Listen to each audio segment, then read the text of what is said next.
தெய்வங்களான அன்பு தாய்மார்களே, உயிரினும் மேலான எனதருமை உடன்பிறப்புகளே, பேரன்பு கொண்ட தமிழக வாக்காளர் பெருமக்களே, உங்கள் அனைவருக்கும் முதலில் எனது நெஞ்சார்ந்த வணக்கத்தை தெரிவித்துக் கொள்கிறேன். தமிழ்நாட்டு மக்களின் வாழ்வில் ஒளியேற்றிடவும், கசக்கி பிழிகின்ற திமுக மன்னராட்சிக்கு அனுப்பவும், துரோக கூட்டத்தை வேரோடு அகற்றிடவும் இந்த தேர்தலில் களம் காண்கிறோம். இப்பொழுது இங்க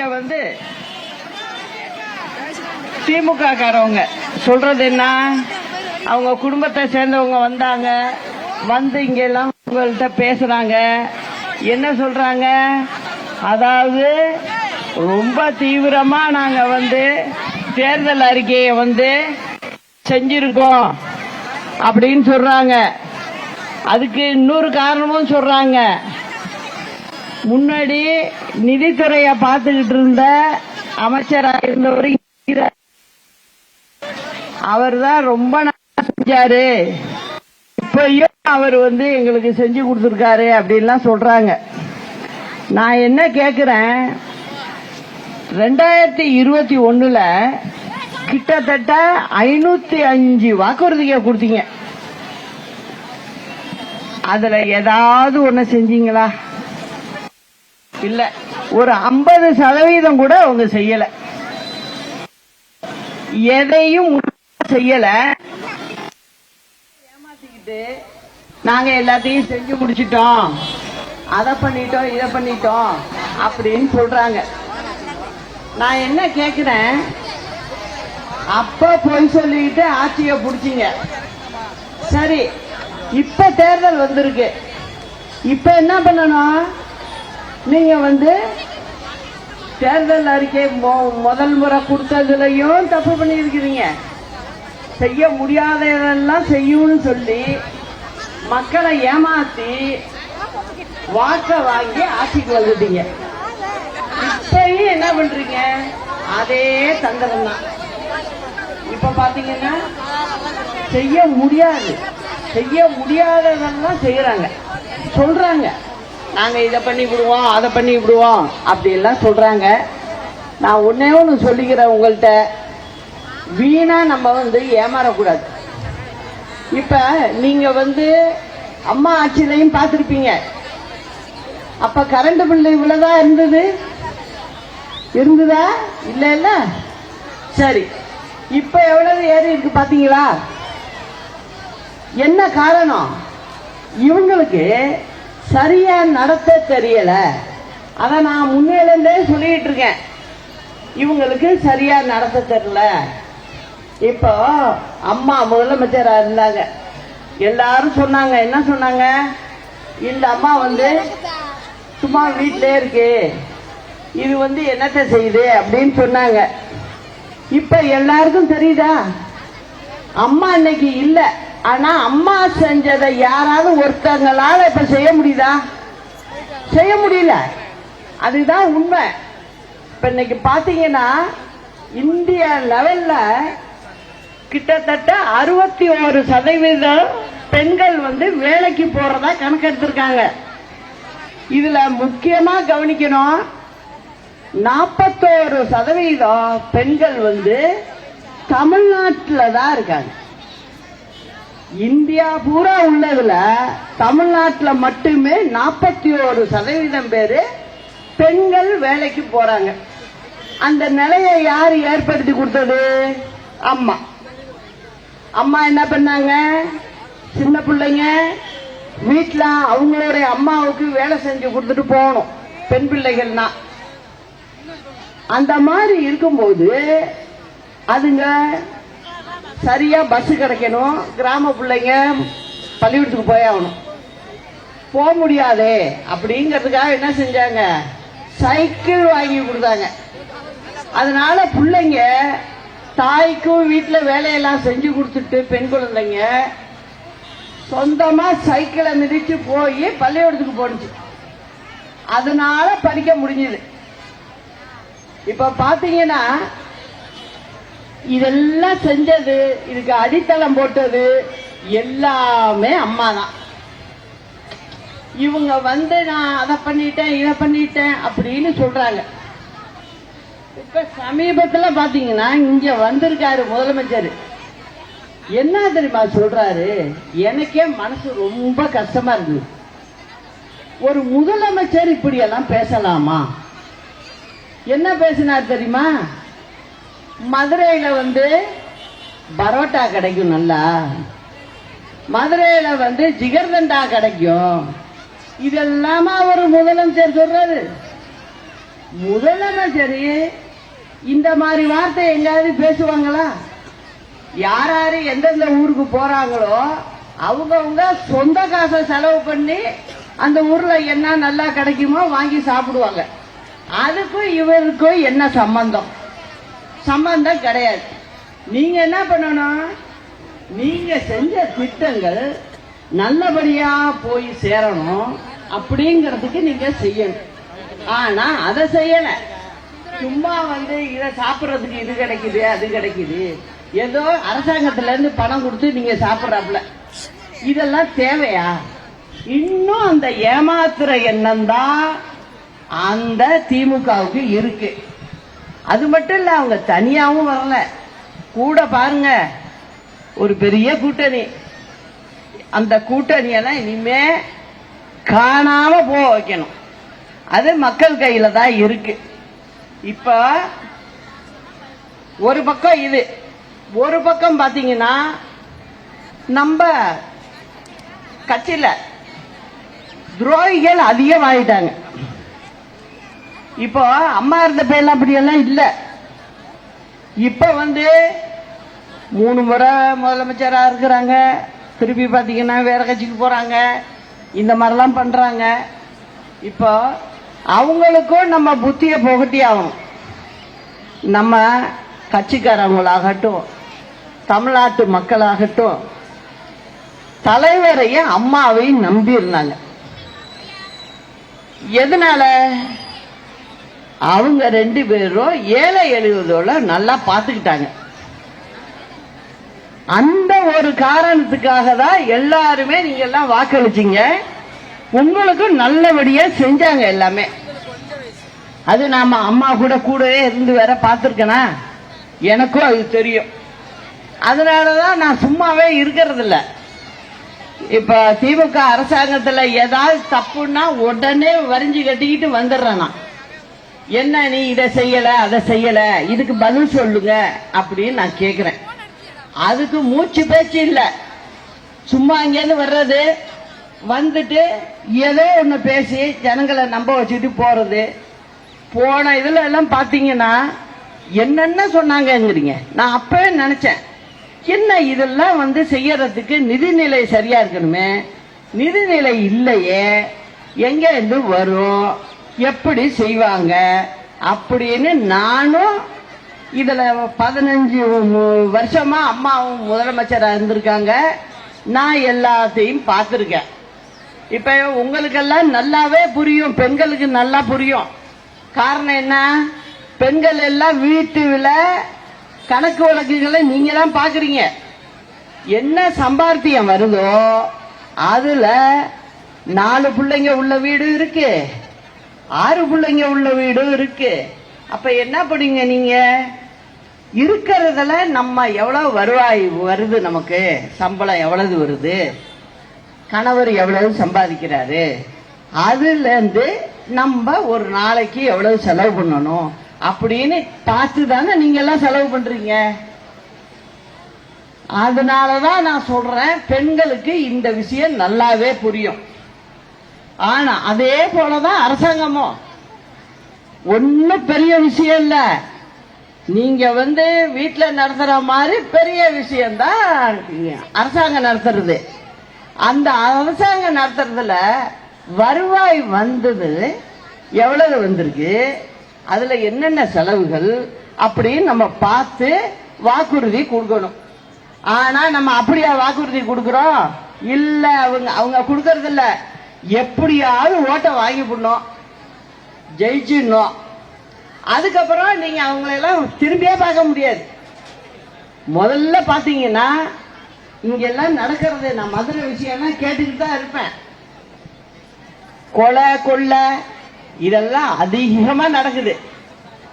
அது மட்டும் இல்ல, இங்க மதுரை கார்பரேஷன் மேயருடைய கணவர் இந்த வரி வசூல் எல்லாம் ஈடுபட்டு அதுல தவறு பண்ணி அவரை கைது பண்ணி இருக்காங்க. அதனால அந்த அம்மாவை பதவியில இருந்து எடுக்கிறாங்க. மேயரை, மதுரை மேயரை எடுத்து 6 மாசம் ஆயிட்டு. இன்னும் மதுரை மேயருக்கு உள்ள பதவிக்கு உள்ள ஆயுட்காலம் இன்னும் 1 வருஷம் இருக்கு. இப்ப ஏற்கனவே 6 மாசம், கிட்டத்தட்ட கணக்கு பார்த்தீங்கன்னா 1.5 வருஷம். இப்ப இதுல ஜிகர் தண்டா வாங்கி சாப்பிடறத பத்தி பேசுறாரு ஒழிய, இங்க உள்ள மதுரை கார்பரேஷனுக்கு மேயரை தேர்ந்தெடுக்கணுமா வேணாமா?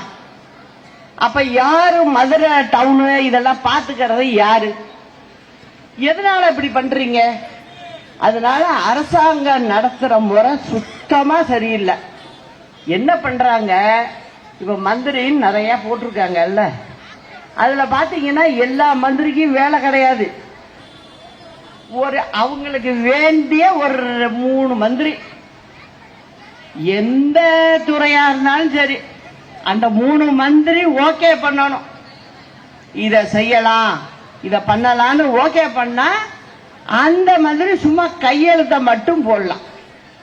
இதுதான் இந்த திமுக அரசாங்கத்துல நடந்துகிட்டு இருக்கு. இதுக்கெல்லாம் நம்ம ஒரு முற்றுப்புள்ளி வச்சாகணும்.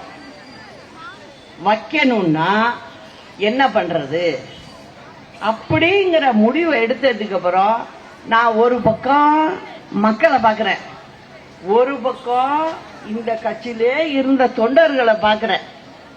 இது ரெண்டையும் பார்த்ததும் தான் நான் இந்த முடிவுக்கே வர்றேன்.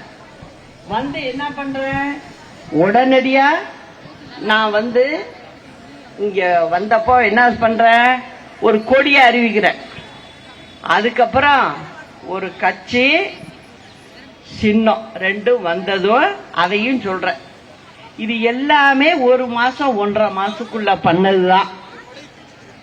எதுக்காக இத பண்ணுன அப்படின்னா, இது பண்ணதுக்கு காரணமும் நீங்க தான். பார்த்தேன், இந்த மாதிரி நம்ம விட்டுக்கிட்டே போக கூடாது அப்படிங்கிற முடிவெடுத்த. இன்னைக்கு கூட பாத்தீங்கன்னா நான் வர்றதுக்கு முன்ன திருவாரூர் மாவட்டத்துல நன்னிலங்கிற ஊர்ல நிக்கிறதே அதிமுக. நம்ம ஒரு ஆளை போட்டிருக்கோம். அதுல ஒருத்தங்க போடும்போது ஒரு 10 பேர் அந்த தொகுதியை சேர்ந்தவங்க கையெழுத்து போட்டு கொடுக்கணும். 10 பேர் கொடுத்திருக்காங்க. அதுல ஒருத்தரை அதிமுக முன்னாள் மந்திரியா இருந்தவர், அவர் என்ன பண்றாரு, ஆளை வச்சு ஒரு பையனை அடிச்சு தூக்கிட்டு போயிருக்காரு. நான் என்ன கேக்குறேன், இத செஞ்சது அதிமுக முன்னாள் மந்திரி, இப்ப நடக்கிறது திமுக அரசாங்கம். அப்ப நீங்க 2 பேரும் ஒன்னாயிட்டீங்களா? உங்க போலீஸ் என்னப்பா பண்ணுது? அவருக்கு இங்க நியாயம் கிடைக்கணுமா வேண்டாமா? அந்த பையன் என்ன பண்ணிருக்காரு, உடனே என்ன பண்ணிருக்காரு, வாட்ஸ்அப்ல வெளியில சொல்லிட்டாரு. அந்த பையனை அடிச்சு வச்சிருக்காங்க. அங்கே சொல்றாரு, என்ன அடிச்சு கையெழுத்து மட்டும் வெத்து பேப்பர்ல வாங்கிட்டு போயிட்டாங்கன்னு அந்த பையன் வெளியிட்டாரு. அதனால என்னாச்சு, இப்ப நம்ம ஆட்கள் போய் எப்படிங்க அந்த பையன் வாயாலே சொல்றாரு என்ன அடிச்சு தூக்கிட்டு போயிட்டாங்க வேட்பாளர்னு. அப்படி இருக்கும்போது எங்க வேட்பாளரை நீங்க தகுதி நீக்க எப்படி பண்ணுவீங்க அப்படின்னு சொல்லி அங்க தர்ணா நடத்தி பிரச்சனை பண்ணி நான் இப்ப புறப்படுறப்பதான் தகவல் வந்தது, சரி ஏத்துக்குறோம் அப்படின்னு.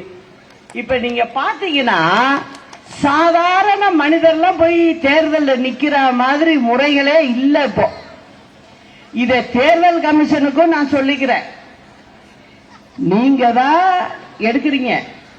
தேர்தல் கமிஷனுக்கு ஒரு அளவுதான் அந்த அதிகாரிகள் வேலை செய்ய முடியும்.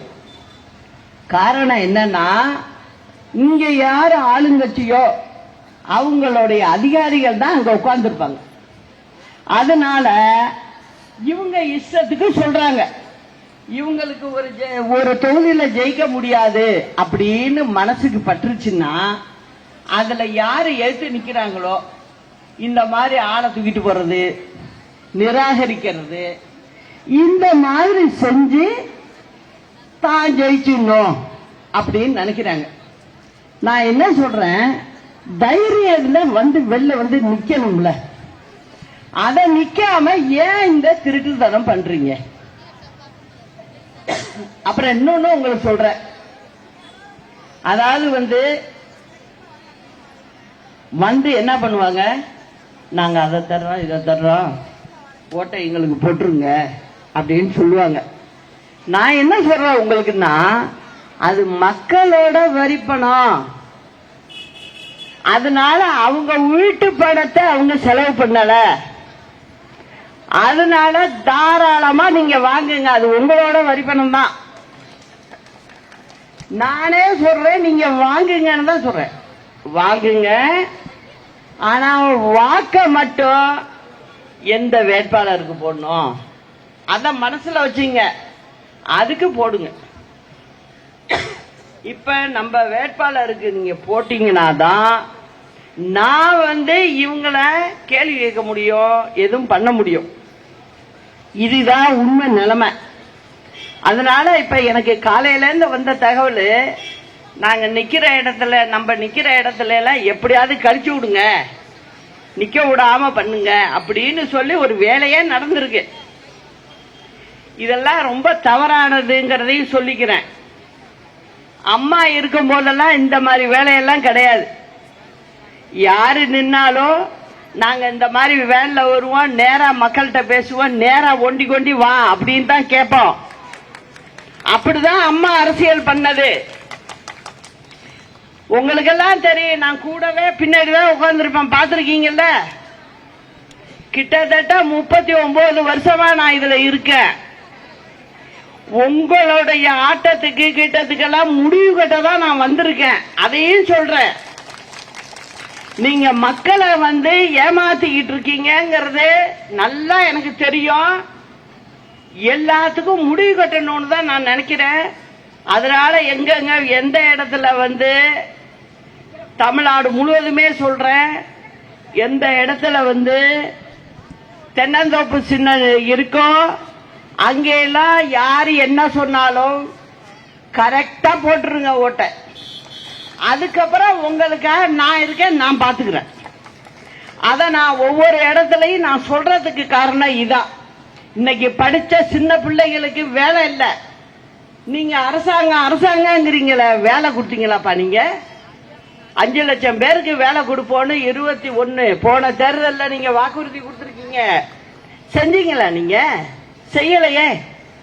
அதே போல பெண்களுக்கு சுத்தமா பாதுகாப்பு இல்ல, வெளியில போயிட்டு வர முடியல. எங்க பார்த்தாலும் மணமகிழ் மன்றம்னு சொல்லி நீங்க கோர்ட்டையும் ஏமாத்திக்கிட்டு, நீங்க எங்க பார்த்தாலும் வீடுகள்ல எல்லாம் நீங்க டாஸ்மாக் இதை நீங்க நடத்துறீங்க. அதை எப்படி நடத்துறீங்க? பிரைவேட் ஆளை வச்சு நடத்துறீங்க. எல்லாமே திமுகவங்க தான். அங்க சாதாரண பெண்கள் கூட போயிட்டு வர முடியல. எங்க தமிழ்நாடு முழுவதும் இது இருக்கு.